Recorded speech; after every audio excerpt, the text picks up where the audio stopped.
Hello and welcome to the Brother Slam. My name's Cam and we are reading through the first Kingdoms Forlorn update of the year. It is a relatively short but very exciting one, so let's jump right into update 75. New Year update, the digital copy is here. And we got a phenomenal picture of the not frog dog, that is Kingdom Death, the toad dragon, similarly fantastic motif and name, a little less graphic, shall we say though. I've said this, I think, every single update of these. I love all of the Kingdoms Forlorn art. Some of the things on display during the original campaign were a little, drab isn't the right word, like very grim and kind of washed out color-wise, or very muted. And I love these kind of splotches of color, like bits of vividness that's added to the art since. It's really made the world come alive for me. As we step into the new year, we're excited to bring you the latest KF news. First off, we'd like to thank you once again for the amazing reception of the TTS preview. We finished, as an aside, I was planning on playing it. I've decided not to because, well, I'll say this later in the video, but I'm feeling FOMO for the first time in quite a while over a board game.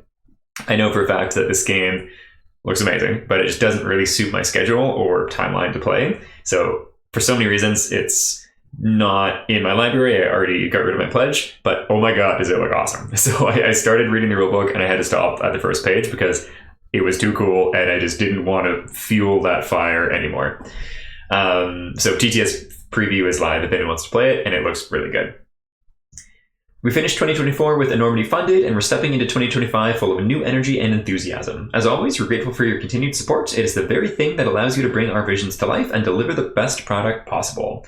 In today's update, we have something very special to share with you to kick off the year. A look inside the game box of Kingdoms Forlorn. One sec here, I just want to do one thing, maybe later on too. I'll put that over there. Okay. The digital copy has arrived, and this is a rat wolf squealing in excitement, for sure. Yes, you heard that right. We have a physical copy of Kingdoms Forlorn here with us in the office, straight from the oven and still warm. We're incredibly excited to finally hold this fruit of labor in our hands, but we're even more excited to share it with you. So, what we have in store for today's update is a ton of beautiful pictures and an unboxing video. We know you love those. Prepare for a stream of pictures since there's a lot to see today. As a quick reminder, the digital copy test means a test copy from our factory, meant to help identify any problems that might have appeared during the print. So here we go. This is the 10,000 Succulent Fears expansion on top. And this is, I believe, a protective outer box for the core game. Core game box on the bottom, and yeah, there we go, TTSF on top. Here we have the core box out of its kind of protective box. So it's a, I don't know the official name, is it like an accordion or something like that, where this is a box with a whole bunch of components, and then the bottom is also a box with a whole bunch of components. These knight boxes, so each individual playable character has its own storage box, which is kind of nice. The idea behind it is you can take and play your knights in other people's campaigns if you want. Dismiss. Sorry about that. And also store all of the knight components in the same box, which is pretty sweet. So for example, and it shows this in the unboxing video, all of the knight cards are already pre-put into these boxes, so you don't need to pull them out of a random big bag of, or a little storage thing of a bunch of random cards. And then you can just have them already there. You don't need to organize it, which is nice, because these games have a lot of organization already. Better view of the knight boxes in the box. This box is huge, but I think it will be easier to store than Aeon Trespass just because the shape is big box shape rather than long, huge rectangle. The Squire standees at the front, knight miniatures. So we have Paracelsa, Flesh Critter, probably pronouncing all these wrong. Renholder, he's be my fave. Magical Knight Boy. Kara, also really cool. Top-down picture of some of this goods. I love the individual knight books too, just like the kind of medieval motif that they went with and the colors and the graphic design on the boxes and everything. Just, I really like it. There's some of the map tokens. Sir Sanche begins his adventure.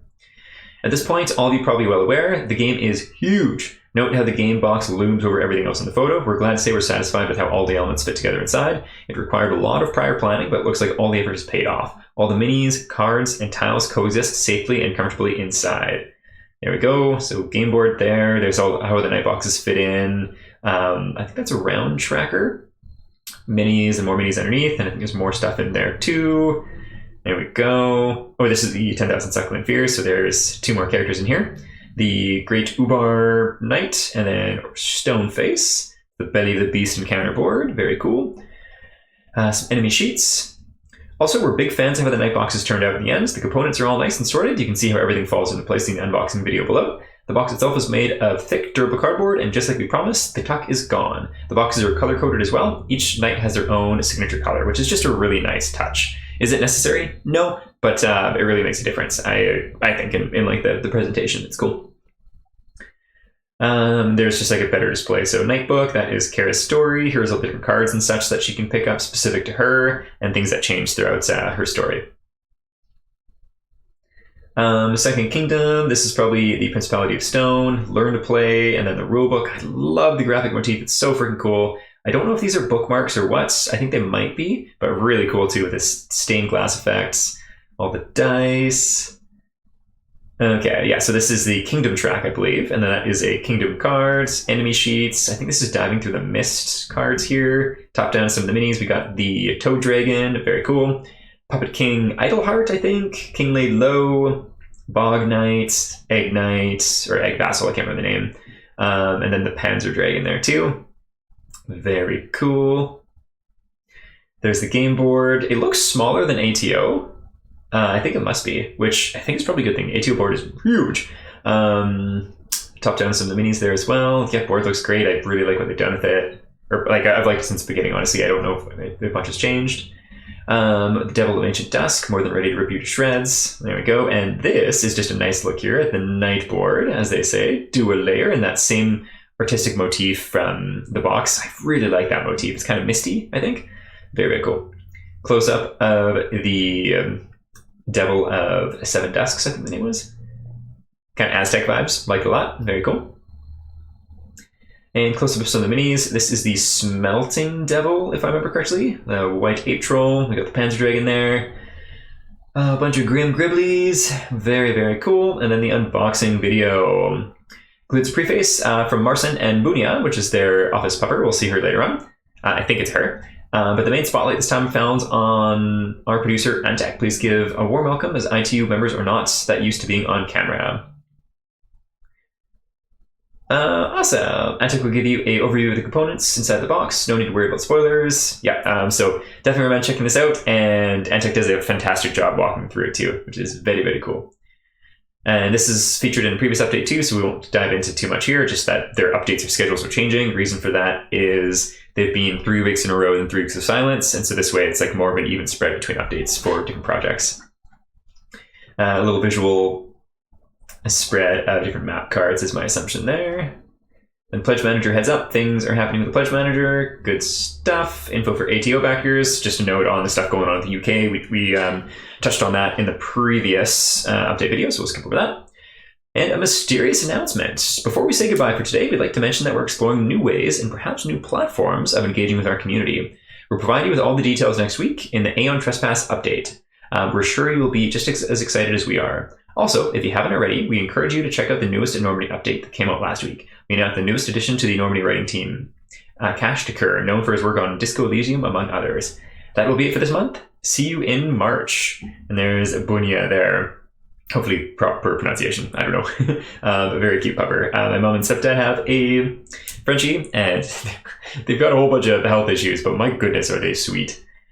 Treats inside indeed. And yeah, so lots of exciting stuff. A relatively short one, but what I wanted to see about doing really quick is let's scroll up to, I think that'll be good. And then let's look at, let's see if this page takes a million years to load or not. Not too bad. There we go.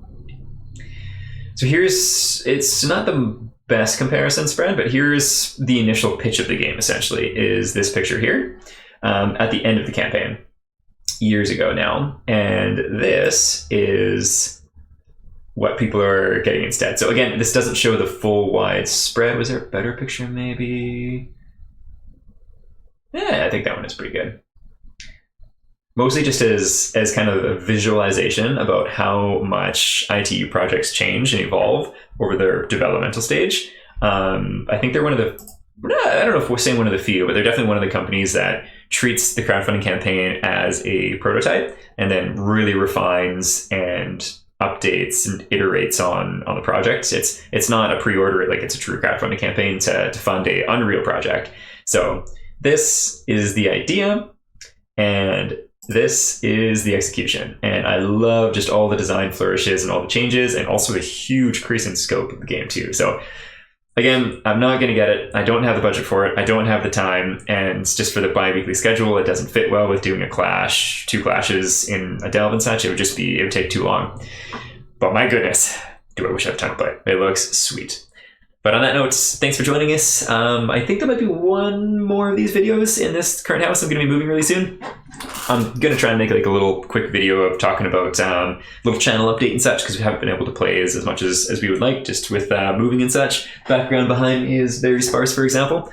And yeah, I think we'll have one more video in the new house, and then the rest or in the current house, and then new words, sorry, it's Friday, I'm very tired today, are going to be the new home, which is very, very exciting. So we'll see you on the other side, and have a wonderful weekend. Bye!